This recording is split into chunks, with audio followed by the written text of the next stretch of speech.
I'm Jeff Bezos. Jeff who? The world's first ever person to amass a $200 billion fortune.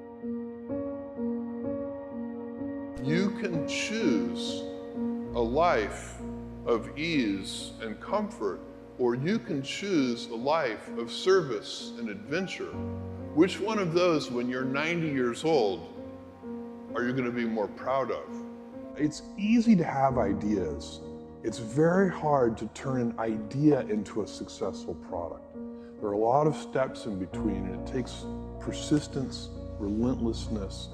So I always tell people who are, who think they want to be entrepreneurs, you need a combination of stubborn relentlessness and flexibility. And you have to know when to be which. And basically, you need to be stubborn on your vision, because otherwise it'll be too easy to give up. But you need to be very flexible on the details, because as you go along pursuing your vision, you'll find that some of your preconceptions were wrong, and you're going to need to be able to change those things. So I think taking an idea successfully all the way to the market and turning it into a real product that people care about and that really improves people's lives is a lot of hard work. If I were a young college student today, I would be very interested in biotechnology. I think biotechnology is just a fascinating arena that probably in the next 10 or 20 years is going to be a golden age of biotech. One of the golden ages that's happening right now before our eyes is also artificial intelligence and machine learning. So that's another arena that I would be very interested in. It's very important for entrepreneurs to be realistic. And so if you believe on that first day while you're writing the business plan that there's a 70% chance that the whole thing will fail, and then that kind of relieves the pressure of self-doubt. I mean, it's sort of like, I don't have any doubt about whether we're going to fail. That's the likely outcome. And it just is, and to pretend that it's not will lead you to do strange and unnatural things. So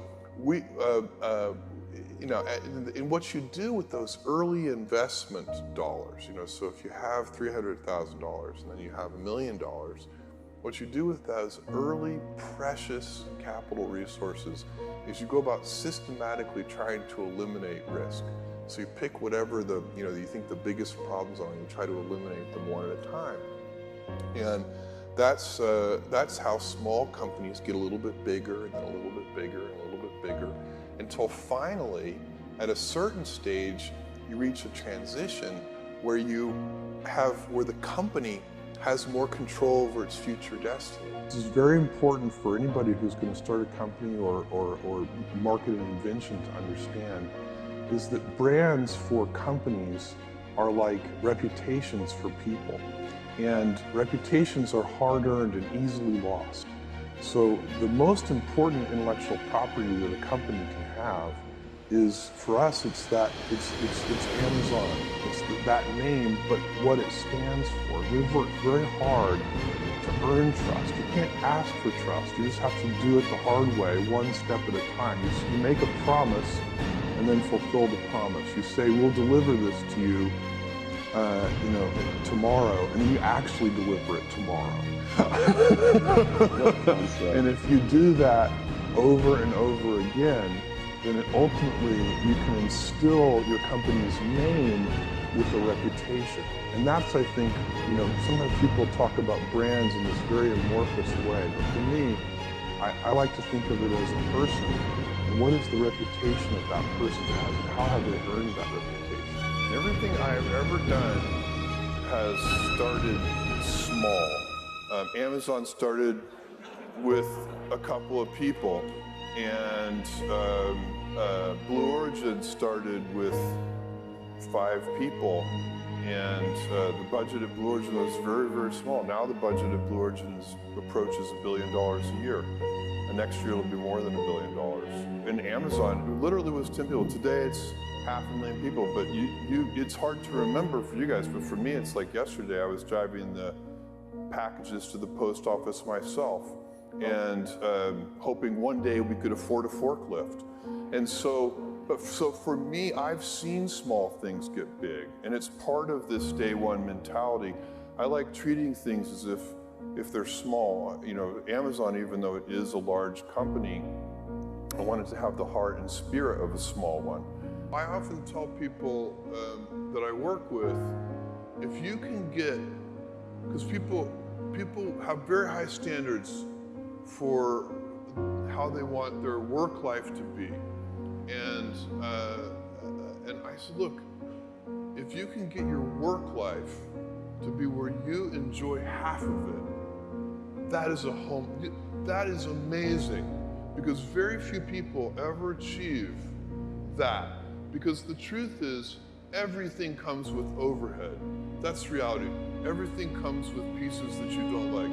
You could be a Supreme Court justice and there's still gonna be pieces of your job you don't like.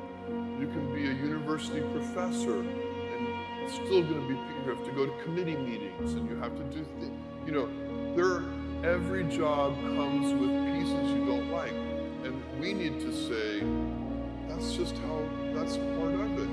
And not resent those pieces, or try not to, but also try to minimize them. The stress primarily comes from not taking action over something that you can have some control over. So if I find that some particular thing is causing me to have stress, that's a warning flag for me. What it means is there's something that I haven't completely identified, perhaps in my conscious mind, that is bothering me, and I haven't yet taken any action on it. I find as soon as I identify it and make the first phone call or send off the first email message or whatever it is that we're going to do to start to address that situation, even if it's not solved, the mere fact that we're addressing it dramatically reduces any stress that might come from it. So stress comes from ignoring things that you shouldn't be ignoring,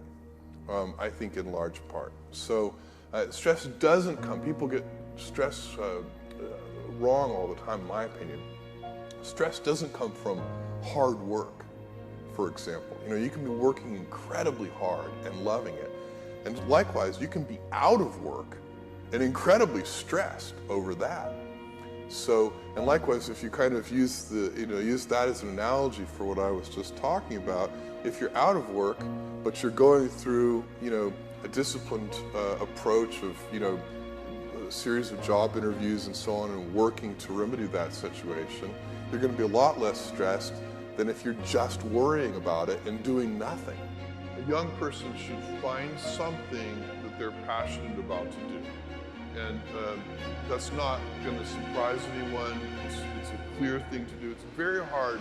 If you don't love your work, you're never going to be great at it.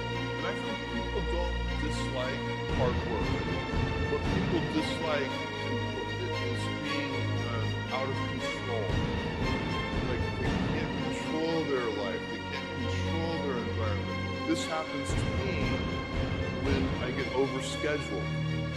I hate being overscheduled. I want some time to be able to think and free myself. We all have the same amount of time in the world. Nobody has more time than anybody else. And when you become a very successful person, one of the things you start to get overscheduled. And so you have to guard your time and try to stay a little bit flexible. So that's, it's not a waste of time, but I like to have some freedom of movement rather than having every minute of every day scheduled. I actually don't like plan Bs.